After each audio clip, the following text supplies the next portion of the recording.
ก็ชื่อว่าเป็นอะไรศิลปะพอถามก็ว่าคือได้นี่ผู้ใดผู้จักวิชาศิลปะผู้จักบอกเป็นใครมากในงานศิลปะเป็นใครอยากเป็นที่บ้านเนาะอยู่บ้านน้อยก็เรียกว่าท่านเรื่องศิลปะมันเป็นเรื่องศิลปะนี่เขาจะว่าเป็นที่บ้านทั้งที่มันเป็นเรื่องนึงที่ว่ามันที่พันกับชีวิตของเรามาตั้งแต่สมัยเริ่มเกิดในประเทศชาติของเราเลยงานศิลปะมีอยู่รวดก่อนเนาะก็แบบก็สังเกตเห็นเนาะการที่ว่าประมาณนี้พ่อแม่อาจารย์หรือว่าอาจารย์เป็นบ้านที่ตอนมาเรียนเนาะพ่อบอก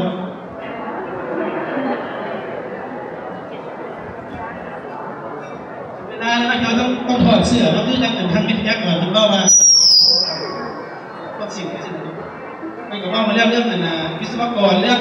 คนผู้ประกอบการถึงได้ไปเห็นนั้นไปกับแก้วเลยมาไอเดียดีใจเนาะ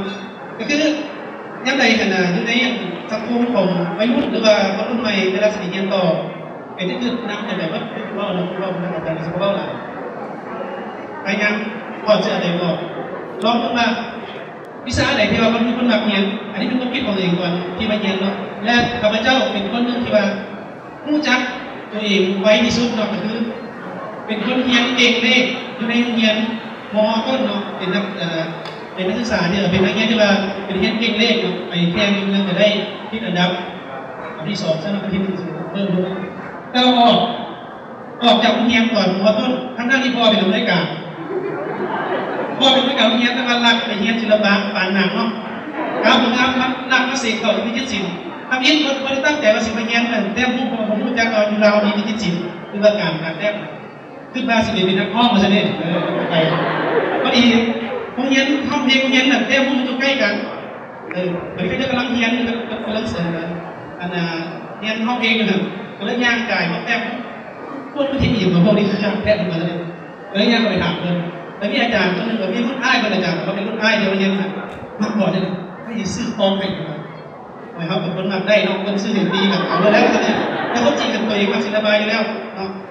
มากับซื้อฟอร์มมาแล้วกับฟอร์มให้มาสี่แค่จิตสิ่งยังไงแล้วเอาคู่จะภาษีเห็นได้เดี๋ยวเขาคู่ซื้อภาษีศิลปะในต่อแล้วจะมาซื้อจะคู่สิ่งอะไรได้เนาะเราก็เลยว่าฉันจะมาให้สิ่งเกี่ยวกับ2 อาทิตย์ซื้อเรื่องทำมือตัวฟอร์มมันแล้วก็เกี่ยวกับแล้วไปสิ่งก็ได้ที่5ในจำนวนนักเรียนที่มา60 คนแล้ว1 ใน 10ก็จะให้ทุนการศึกษาสำหรับเรียนเขาได้ที่5ผมก็ดีใจแต่เป็นย่านพอได้แล้วพอเป็นไม่กลับเรียนเนาะเอาไว้อยู่นั่นเข้าไปหามันก็แบบคือย่านเป็นหนังไทยเราเห็นเลยรูปสีเงี้ยสีฟ้าแล้วก็ตีเอาไปก็ว่ามากพอเลยมากทั้งวันไปเรียนรถอันนี้เป็นจุดเริ่มต้นของการที่ก้าวมาสู่เรียนศิลปะในวัยเรียน13 ปีขึ้นมาตอนที่ไปเรียนโอ้เด็กกับพวกนี้น้อยเนาะได้ใส่งานมาใส่น้อยมาซื้อเรียนเป็นซื้อทรายเลยอาจารย์กับไปเรียนยศเขาหมักเขาเลือกได้แล้วอันนี้ในช่วงนั้นประมาณ18 ปีก่อนเป็นไปเรียนตอน13ก็แบบว่าวิชานี่ไปเรียนยังก็แบบมีพ่อเห็นเลยไปบ้านเป็นยังเนาะลูกชายเป็นลูกชายในการเรียนกางเกงจะเป็นเรียนศิลปะหายกินน้ำมันน้ำมาเหรอก็เลยสักแท้เนาะก็เลยขึ้นมาสุดขึ้นมาผู้อนุพลของกูแท้นี่ก็ตีแล้วก็คนเจ้าเนาะว่าผู้อนุพลของตัวเองแท้เป็นอย่างที่ว่าผู้ให้โอกาสคนบอกคุณก็ชิมตัดสินชีวิตของคุณได้แค่ไหนอย่างเดียวว่าโอเคเรียนไปจนมาสั่งชีวิตที่ผู้เท่าไหร่ว่าหาเงินหาคำกับขายได้น้อยไม่ได้ขายได้กับแก้วเนาะแก้วน้อยบางอันก็ได้เงินในการเป็นภาษาอังกฤษเสริมอย่าลืมมาสิ่งนี้อะไรเป็นเรื่องแต่อันนี้ผมประสบการณ์ส่วนตัวเนาะอย่าลืมภาษาต้องมีในยุคนี้เนาะแต่ว่าสิ่งนี้ไม่ใช่อย่างนี้ทุกเรื่องแต่ว่าต้องลอกแต่ภาษาทีแรกก็ได้ภาษาอังกฤษภาษาไทยแล้วก็อื่นๆแต่ไม่ได้อีกภาษาหนึ่งก็น่าจะเป็นการดีสุดหลังจากเรียนมาแล้วแต่จนใช้เวลา11 ปีเรียนจบมีที่จริงก่อนนั้นมัน11 ปีแล้วตอนนี้ตั้ง5 ปีเรียนจบมาแล้วมันเป็นง่ายกันเลยนะมันเรียนเก่งเลยเราเรียนเก่งมันเป็นง่ายแต่เขาเป็นอาจารย์สอนต่อทั้งที่เราทุกทีเขาต้องเป็นม.3 เนาะหลายคนก็ว่าต้องม.3 สิไปเห็นอย่างได้ก็เรียนสายอาชีพทุกทีจะกับม.3 ของเราแต่ว่าเขาเวลาคนโมเนาะมีโอกาสเขากับไปสอบเทียบเอาม.ในเรียนเราได้โอกาสม.เดี๋ยวนี้กับตัวไปเรียนดีเราเป็นอาจารย์สอนวิทยาศิลป์จะได้เรียนได้5 ปี สอนแต้มหูรู้จักแต้มหูบ่แต้มตามเพื่อฝันไปเห็นอย่างกับแต้มเหมือนกันพวกที่น้องครับเกี่ยวกับสอนไปเลยก็มาเห็นกันว่าสอนนักศึกษาไปแต่นักศึกษาคนหนึ่งที่ว่ามีทาเล่นคนหนึ่งเขาเห็นเขาโซอาร์มาติโกเนี่ยนะคือเวลาอาจารย์สอนก็ได้ประมาณปีที่3มีนักศึกษาหลายคนก็จะแบบถามว่าอาจารย์ใส่เห็นบ่เวลาเรียนศิลปะเอากับพยายามตัวเราแบบกับมาแห้งแบบนี้เราจะขั้นนึงแล้วเราเรื่องขึ้นมาแก่ถามเอาเลยมาขึ้นว่าผู้เรียนศิลปะอยู่เมืองลาวนี่ประเด็นผู้จักเองผู้จักกับผู้จักไม่คิดจิตบ่เป็นไงผู้จักคิดจิตเรียนแก่ไม่เห็นแต่มีออกแบบปั้นเอาตอบได้ใช่ไหมเป็นเพลงนะผู้มองคอยเนาะไปถามพระเจ้าหลายคนไม่ได้รู้จักว่าผู้ศิลป์โรงเรียนศิลปะอยู่แล้วมีเป็นโรงเรียนก็จะเป็นโรงเรียนวัดติเบียดในไทยแล้วก็จริงมีมา50 กว่าปีแล้วแต่ว่าขาดการโฆษณาเรื่องขาดแต่มีสายการสื่อการโฆษณาเรื่องสายการเรียนนี่ฉะนั้นข้าพเจ้าก็เลยมาเบิ่งขึ้นว่าเป็นอย่างพระเจ้าจึงบริยมมาเรียนสายนี้เข้าไปเบิ่งในโรงเรียนการว่าเรื่องศิลปะมีแต่การแต้มหูการปั้นการวาดไปบ้านแสดงนี่ก็มีแต่พูดเก่าแหละคอยสอนไม่ดีอะไรก็เพราะนั้นก็เลยว่าได้ลองมาเปลี่ยนหนึ่งลองมาเปลี่ยนเอาสิ่งที่ตัวเองคิดว่ามันน่าจะเอามามิกกันได้กับศิลปะเพราะงานศิลปะนี่มันอยู่ในทุกแขนงการเพราะเชื่อว่าทุกคนไม่ได้ดีเพราะมาศิลปะเพราะมาทำงานมันต้องมาสิ่งนี้อย่างเดียวแต่อันนี้ก็เลยมาศึกษาเรื่องการไทยกับการเทคนิคเพื่ออย่างอันนี้มันโบราณเพื่อตัวเองเพื่ออยากให้รู้ว่าสิ่งที่กำลังจะเห็นนี่สามารถต่อยอดให้นักศึกษาอยู่ในสถาบันที่4หรือว่าคนอื่นที่เขาสนใจในด้านศิลปะในบ้านเรานี่สามารถเอาวันนี้เป็นนักแสดงได้หมดอาจารย์เรียนที่เรียกแต้มพวกมาว่าได้เป็นอาจารย์แบบปีไปไกลสุดไปหนองคายเนาะมาเรียนไทยพวกเรียนวิดีโอ6 เดือนไปญี่ปุ่นก็เอาไปเลย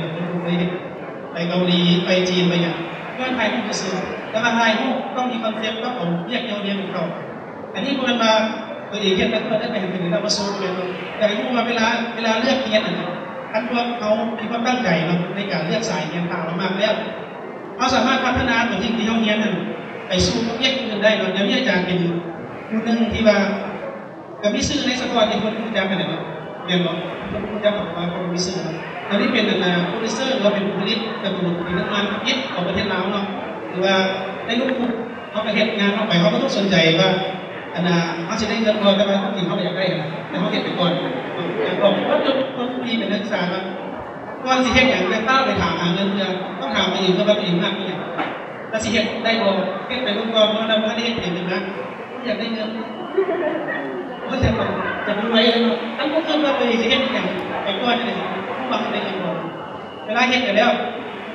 ผลงานออกไปมีคนมาสนใจอย่างที่ลูกคือโครงการสากลครับยูนิเซฟก็เลยเรามาสนใจในเรื่องที่ว่าเห็นอันนี้ไม่ได้เดือนเดียวเนาะมาเห็นแต่ว่าอันนั้นคอยพูดมาเจ้าเก่งแต่เป็นพูดว่าหนาจะด้านโมดีโมดีเดียวได้อาจารย์เลยไปเห็นช่วยกันแล้วไปเห็นข้าวที่ว่าเขายังทันเก่งยังทันได้เป็นอย่างแล้วก็ได้ให้โอกาสวันนี้ได้เห็นกับแก้วเป็นว่าถ้าเขาโมสูงมันในขันนะเขาจะมาสามารถได้เวลาเขาจะให้โอกาสมาแล้วเมื่อเขาเห็นเงินก้อนเงินแล้วก็จะได้เงินมาพัฒนาเนี่ยเนาะถามว่าเขาเมื่อเรามีปีเดียวเสียไทยโปรเจกต์เจ้าก้อนนี้เขามาเป็นกี่ตัวเขาอาจารย์ที่มาได้กี่ตัวขึ้นมากี่ตัวก็เลยว่าต้องพัฒนาอีกเป็นเก่งหลังจากเสนอผลงานไปตัวซีซั่นหนึ่งก็จะมาเห็นก่อนนี้ไปหาเล่นเป็นคีย์เมตรลงเลยเดี๋ยวนี้เป็นคีย์มาแล้วเก่งแล้วเลยก็เลยเห็นโปรเจกต์ตัวเดี๋ยวนี้เห็นมา3-4 ปีแล้วยังมีที่สิ้นสุดไปจะจบตอนไหนเนาะหรือว่าสิ่งที่อยากเล่าก็คือสถาบันที่ศิลป์มีเรื่องราวถ้าใครสนใจกันก็เข้าไปสอบถามตรงแรกเรื่องการเรียนศิลปะตัวนี้มันเป็นวิชาหนึ่งที่พระเจ้าเอาไว้นิยมกับเรียนแต่ว่าหาได้ยินแล้วก็ได้รู้ว่าสวรรค์มันไม่จริงเนาะเข้าใจเนาะนี่เป็นมีคำถามอาจารย์โบมีคำถามโบเด็ก10ก็มีคำถามไม่ได้ถามว่าเนี่ยมีที่ศิลป์จงมาแล้วที่นี่แหละคำถามศึกษาเนาะแล้วไปถามเนาะทุกคนเลยเข้าไปก็มีที่ศิลป์แล้วมีที่ไหนเนาะอย่างนี้มันมีหลายเนี่ย มีนักวิทยาศิลป์อยู่ในทุกแขนงการขององค์กรรัฐเนาะมีอยู่ในเอกชนก็มีเป็นนักออกแบบเป็นนักแต่งเป็นนักเขียนโฆษณาเนาะอันนี้เป็นเรียกของวิทยาศิลป์เราจะได้องค์กรรัฐส่วนหลายจะเป็นสังกัดอยู่ในที่ช่วงแหล่งข่าวอะไรครับเนาะแล้วก็พวกเป็นที่ว่าเกี่ยวกับกองการที่มาใส่ไอเดียที่จิตเป็นตัวที่ว่าเปิดสมองให้เราเปิดสมองสู่โลกร่วมและอีกตัวนึงถามว่าอยากรวยก็ได้กับแก้วเบ้าก็ไปเป็นผู้ประกอบการไปได้ที่จิตกับที่หลายคนเนาะเดี๋ยวนี้นักเต้นที่ว่าดังที่สุดแล้วก็มีผลงานคุณภาพที่ราคาแพงที่สุดผมเป็นผู้เข้าเนาะเป็นคนที่เป็นรุ่นให้ของอาจารย์นี่นะอันนี้ราคาที่ประเทศได้ประมาณ30,000 ดอลลาร์ต่อแผ่นเนาะเมืองลาวนี้เนาะอาจารย์แต่ประเภทอัน2,000เพราะเขาเซาแต้มแล้วประเทศเป็นประตูแล้วเขาได้หลายประเทศเนาะเซาเพราะว่ามันมีหลายอาชีพสามารถเห็นได้เนาะ